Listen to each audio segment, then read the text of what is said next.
What's up, Lucas? How are you, man? Dude, I'm good. Just hanging out in Nashville. How are you guys? We're doing Oh, well. We're doing well. yeah, doing So, great. man, tell us how's it going? How's the music journey going? How's Yeah, it's good. Just did a little couple like weekend runs here and there. Just did a little tour through Georgia and Tennessee the last couple weeks. So we hit Savannah, Statesboro, and Atlanta, and then Nashville and Chattanooga the last couple weeks. And yeah, it's been great. A lot of really? So fun. you guys are performing in Atlanta now? Yeah, yeah, That's we pretty crazy, much man. all over the southeast.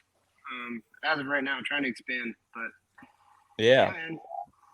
Yeah. So, my first question for you is, so where did the name, and I feel like I know this already just because I personally know you as a child, but where did the name for the fans or whoever's listening, where did you get the name Lenox Hills from? Yeah, the name is from the neighborhood the four of us grew up in. So the members are Kyle, Packy, Cameron, and myself. Packy's my older brother, so we obviously lived in the same house. Kyle was our next door neighbor, and Cameron lived right up the street. So that's how we got our name, Lenox Hills. Originally, our name was Walrus, which was really bad. Yeah. And so we were like we were I don't know, I wouldn't even consider us a band at that point. We were just kind of jamming and like hanging out and playing and writing. But we hadn't really started like pursuing being a band at the time, and we were like, look, if we're gonna really do this, we probably need a better band name. So we spent Yeah. like we spent like a month just workshopping names, and we had all these terrible names, and the one that kept coming back around was like Lenox Hills, and everyone was pretty much like, no, that's kind of like a too easy. It's like a cop out. Yeah. And then we like came up with a name. I can't remember what it was. I think it was like Lennox something. Like I don't even know, but it was not good. And we were like, why don't we? It got to a point where we were like, let's just do Lenox Hills. It makes sense, and it sounds cool enough. And then like now, it's been 4 years with that name, and maybe 5 years even. But we now I can imagine like our name being anything else. It just kind of encompasses everything that we like want to represent. It's our hometown. Yeah. I don't know. It just feels like that's our name. Like it feels like us. So Yeah, Yeah. Yeah. yeah, it's Well, it's definitely kind of nice because it's both unique, which is really hard for a band name. But like you yeah, said, it's kind of harkens back to where you came from. yeah. And I think yeah. we wanted it. We wanted it to mean something. And that was important, at least to me. I think the other guys too. Like we didn't just want. That's what Walrus was, and that was their name. It was just something stupid. And it was like, let's have something that has like some meaning. So we came up with that, and after like a week, we are like, yeah, that's good. So it Yeah. stuck.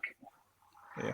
Well, so you guys relocated to Nashville, right? Like the whole band? Yeah, about actually a year ago, on October 1st. So about like I guess it's the 4th today. Yeah. Yeah. Yeah, so Have you guys almost seen exactly a success year from ago. that? Yeah, I mean Nashville's great. Yeah. And pretty much in every way. There's a lot more resources here for artists, and there's a lot more people that you can kind of connect with who are both helpful on like the business and organizational side of things as well as like the artist side of things. So like done a lot of co-writing in the last year and met a lot of incredible songwriters and producers and stuff who we can reach out to anytime and like kind of just ask them about certain things on our stuff, or they can ask us if they want to do that. But yeah, I mean Nashville, it's definitely opened a lot of doors for us being here, and we Yeah. love Chattanooga. We miss Chattanooga a lot, and I think I don't think I mean I could see myself living there again one day. But I Yeah. think Nashville's where we need to be, and it's where I'm happy we're here. I miss home, Yeah. but I'm happy we're here, and we've met a lot of incredible people who are just, Yeah. I'm glad we made this jump Yeah. to be. I know you guys started off like small in Chattanooga, and it seems like you guys made like a huge name for yourselves in Chattanooga. So are you guys like seeing that same like 3-year pattern in Nashville? Like starting small and kind of, are you seeing the same results, or how's that working? I mean, we're seeing growth, and that's all you can really ask for. You're trying to grow and expand, and just get your name out there more. I mean, we do all the things normal bands do. They market, they run, use ads, and they promote their stuff using social media and all that.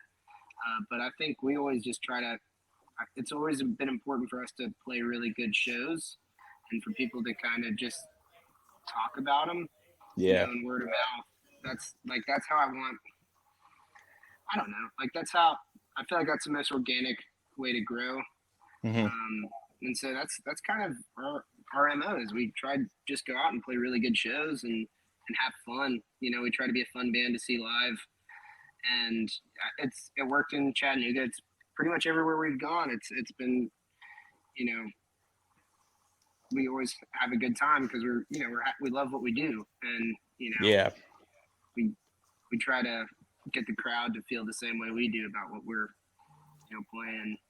Yeah. But yeah, I mean, I guess you can't. It's really hard to compare the two. They're just two completely different cities. In Nashville, there's a million incredible artists like walking down the almost everyone here is not only just an artist but a great one. Yeah. Yeah. Chattanooga, there are great artists, but it's just the volume is a lot lower, and so it's just different. It's hard Yeah. to really compare it that way. But yeah, I mean, Nashville, we're definitely trying to grow in Nashville, but I feel like like I said, we've met a ton of great people. We've played a lot of really fun shows already. Hopefully that continues as we keep moving forward. Yeah. Right. Right. Well, I have to say, so when John introduced me to you all, first of all, just kind of casually name dropping, but I was genuinely impressed at how good your music is. And I know like the last couple of years have been kind of tough for musicians. It's not always been easy to play. But what's it been like being able to kind of take the last few years, record all this music, and yeah, getting to see fans either, that don't know you kind of like reacting to it so positively the first time, or kind of the fans that you've grown along the way getting to come on this journey with you? Yeah, it's been great. We kind of I don't know. COVID was weird. That was a really tough time for a lot of musicians, and not just us, but it was tough on us too. And it was pretty much 2 years of us being young and chasing a dream. We lost that because it flipped the industry on its head. So everything that we knew up to that point just kind of got changed dramatically because of the pandemic. But it's I feel like we've gotten back to a point where we're back to where we're ahead of where we were before COVID hit. I felt like it took us a while to get back to where we were before COVID, as far as like our rate of growth and stuff like that, and but yeah, COVID was a weird time, and we did record a record. We didn't record like a ton of music, but we recorded a record, and we were really proud of it. It's probably what I think to date is my favorite thing we've done. I think all of us could agree on that. It's the unanimous favorite within the band. It's our EP Golden Town, and a lot of the influences in it were kind of due to what we were experiencing from the pandemic. But it's been, I mean, I can't tell you how great it's been to be out of that for the most part, and be able to play shows again. Be able, it's fine. Like it took almost. It's been like 2.5, 3 years. Like it took almost that long to really get to where going to shows it feels normal again. Yeah. Yeah. Well, I mean, it's crazy. Yeah. Well, yeah. You referenced Golden Town. Loved it. You sound like so tight as a unit on it. I had the pleasure to see you at Riverbend. Sounded great live too. And yeah. Congrats on that, man. That's awesome. Yeah. That's awesome. So I just know, like one day you'll just keep moving, up stage by stage, because I mean, really, I think you guys, have what it takes to make it. So thank you. Yes, sir. So, hey, Lucas, I got a question for you real quick. Do you still get nervous before shows, or did you ever get nervous before shows? Yeah. Or is it like natural now? I mean, it's not as nervous as it was the first time because, when we first started playing, we barely knew how to play our instruments. So it was kind of like, our mess ups back then were like catastrophic, whereas now they're pretty minor. Yeah. When we like mess something up. Usually, I think now it's like we get nervous still, but we typically know it's usually going to be fine, and we know more about how to handle like hairy situations, like if a string pops or Yeah. if you mess up on a song, like you just kind of roll with the punches. Like whereas back when we started, if that would have happened, I probably would have like just died on stage out of embarrassment. Yeah. But so like there's still happen. It's not as bad, and it's it's like a good kind of nervous. Yeah. You're like you still want to. It's like you're nervous, but you're like I still want to do it. I'm nervous, but I'm excited too. So Yeah. it's not. I don't know. I feel like we're kind of addicted to that. Like that's my favorite thing in the world is just being like we're about to do something like kind of scary. Like let's go after it. Yeah. Yeah. I know like with theater actors, it's kind of that same thing that keeps them going. Is you just kind of vibe on the energy, but also know like tonight's going to be different than every other night. Yeah. Kind of going with John's question, though, you mentioned, obviously you're in Nashville. So is part of the nerves just knowing like somebody kind of more, influential in the music industry could be in the room at any time, or like you spot somebody and you're like, oh, this guy's here, this lady's here. That has happened, and it is it can be. I think you just kind of got to focus on playing your own show. I've noticed honestly the most nervous we get is when we're about to play a show where there's like not a lot of people at, because that's when I feel like you don't have a lot of room for error. Like when there's a ton of people and they're just screaming and having a good time, you can kind of do whatever you want and it's gonna be fine. But that's usually we're more nervous like when we play in front of smaller crowds more than it is like just certain people coming to your show, because that's kind of what you want. You want people at your show, so you can't really like get nervous when that happens. And also you just kind of gotta like you gotta focus on what's at hand. Someone important might be at a show, and like I said, like that doesn't happen a lot. I mean, but you've also got like other people who are there to see you, who paid good money to see you, and so you got to perform for them just as much as anyone else in the crowd, and make sure they get their money's worth, because we're asking. And I always kind of feel like a little bit of imposter syndrome with that. Like, people come and pay money to see our shows, and that kind of still to this day blows my mind. Because I would do it for free. Like, honestly, if I could survive off of that, but. And I think personally knowing you a little bit also, like, it blows my mind. Like, I know you've always had like a passion a little bit for music and everything. And, going from like a state championship wrestler, to like this musician, it's like, it's crazy to see, but it's awesome, Yeah, I miss wrestling too. I learned a lot from it, so I got to give a lot of credit to that as well. Yeah, like that mindset. And I think they're very similar in a lot of ways too. Just in regards to like, you do a lot of work when no one's watching.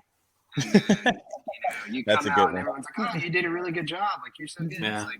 It's like they think it just kind of. It's like no, it's like there's a lot that goes on behind the scenes. You kind of have to like sell your soul to it a little bit. I mean, I remember when we were wrestling, Packy and I, because he wrestled too, obviously. We just were so committed. We were, more committed to that than anything else in our lives. And granted, we had less responsibilities back then than we do now. And now we have, jobs and, long-term girlfriend. Like there's other responsibilities and like making time for family, friends. But it's that same mindset of like, this is what I want to do. Yeah. And I'm going to do whatever it takes to like accomplish my goals. And with wrestling, part of it's like starving yourself and working out at 4 a.m. and doing just insane things, which, don't always think that's good for you. But I think to a certain degree, you learn a lot about discipline and, working pays hard off too. Yeah, and like wrestling could be fun and music could be fun. Sometimes though, it's work too, and you got to acknowledge that. Yeah. And so like I think wrestling helped Packy and I do something that's really fun, but take it seriously at the same time. You know, and Yeah. be like, you know, yeah, we're musicians and we do this and we love it and it's fun, but we also take it seriously and we want to do a good job and we're dedicated to it. Yeah. And yeah, so I you know, wrestling, I don't know. There's a lot of benefits to it in Yeah. that regard. Yeah. Well, one thing I know that you've accomplished is, you have the music video now for Misnomer, which you already answered my question by saying wrestling, because I saw the tennis outfit, so I was wondering if there was kind of a story there. But what was it like getting to kind of do that music video? Because that feels like a real big step in your career. Yeah, we did it with our friends Hannah Hall and Garrett Hayes, and they came out and hung out with us all day. And I'm actually gonna hang out with Hannah tomorrow. But it was pretty incredible. I mean, it was the first time we'd ever done like a real big like production for something like a video. You know, we have a good producer when it comes to our music, and we've been doing that for a while, working with Logan Matheny. But we'd always kind of been lacking the videos, and we were like, we tried to find someone who could kind of be creative, but also, did a really good job, like executing on that creativity. And Hannah was just the perfect person for the job. And yeah, we came up with like the tennis outfit and the tile, like at the pool. And it's funny too, because we had like a lot of like these subliminal messages, and I can't even remember a lot of them. Yeah. Now it's been, because it's been like a while since we shot that. It's probably been like 8 months since we shot that video. And we're actually talking about doing a new one. But yeah, doing a music video is a lot of fun. It's a lot of work. I don't think people realize too, like when you're making like songs or making videos like that, you don't realize how the funniest thing I try to tell people when they ask about it is like it's so much waiting around, like sitting around waiting for your turn. Yeah. Because each one of those shots takes forever to get. Yeah. You got hit, and that's like, that video, it's 4 minutes long, but it took 10 hours to shoot it. So there's a lot of downtime, and you can kind of go a little stir crazy on set or in the studio. And I always think that's kind of funny to like say. I don't know why I even brought that up, but yeah, it's behind the music. VH1, we're getting it. So yeah, it's like I can't tell y'all how many times I've been like the studio and I'm just like laying on the futon while like Kyle's tracking drums. And he's been tracking for like 2 hours. I'm just like, I'm so bored. Yeah, like, hey, I want to play, but you gotta wait your turn. I watched all of the new Beatles Get Back, so at least from that perspective, I get it. For sure. I mean, I can't really compare us to the Beatles. I don't. Hey, one day, man. One day, I promise. No, never. Yeah, you never know, man. You never know. I appreciate it, but no. Well, Michael, do you have any more questions or? Well, I mean, I know you gotta go soon, so mainly I was just gonna ask. We're gonna obviously put your links and stuff here, but just what would you like fans to know about anything, or just like where can they go to find more of your music? Yeah, I mean, everything we have is on Spotify or YouTube or any streaming platform. Our website's LenoxHillsBand.com, Instagram, Twitter, TikTok, all that's Lenox Hills Band. You can just find us there. Our band name isn't Lenox Hills Band; it's Lenox Hills, but because sometimes people get confused with that as well. Yeah. Yeah, I mean, just if if they take a listen, or whoever's listening to this takes a listen and they enjoy it, just want them to know we really appreciate it. And I think we always try when we play shows and stuff, we're always trying to like connect with the fans, and we try to meet as many fans as possible. I think that's probably my favorite thing. All of our favorite thing about doing what we do is like meeting people who like we've impacted, which is insane to even kind of consider that happens.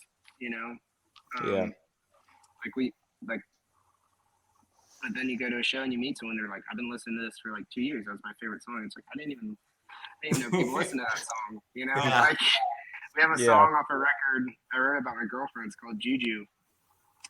Like 3 years ago. It was a while ago, maybe 2 years ago. But somebody came up to me like 2 days ago at our show in Atlanta, and now we're kind of buddies. His name's Gio, but he was like, we weren't even playing the song. He's like, dude, you gotta play Juju tonight. That's like my favorite song. It was a song I listened to when I broke up with my girlfriend. It got me through my breakup. Yeah. I was like, I had no idea. Like, I just thought I got a kick out. Like, I didn't get a kick out of it because it's kind of a sad story, but like, I just appreciated the fact that we were able to kind of like do that for him, and he was a super nice guy. But yeah, it's just like cool. That's our favorite thing in the world, and you know, that's why we love getting to do this. You know, is because we get to make people happy, and hopefully we get to continue to do that. I guess. So. That's awesome, man. Yeah. That's awesome. Well, we appreciate you coming on the show today, and keep up the hard work, man. You're doing great. Yeah, thank you, John. Thank you, Michael, for having me. Yes, I really sir. appreciate it. So it's great talking to you guys. Yes, sir. You too.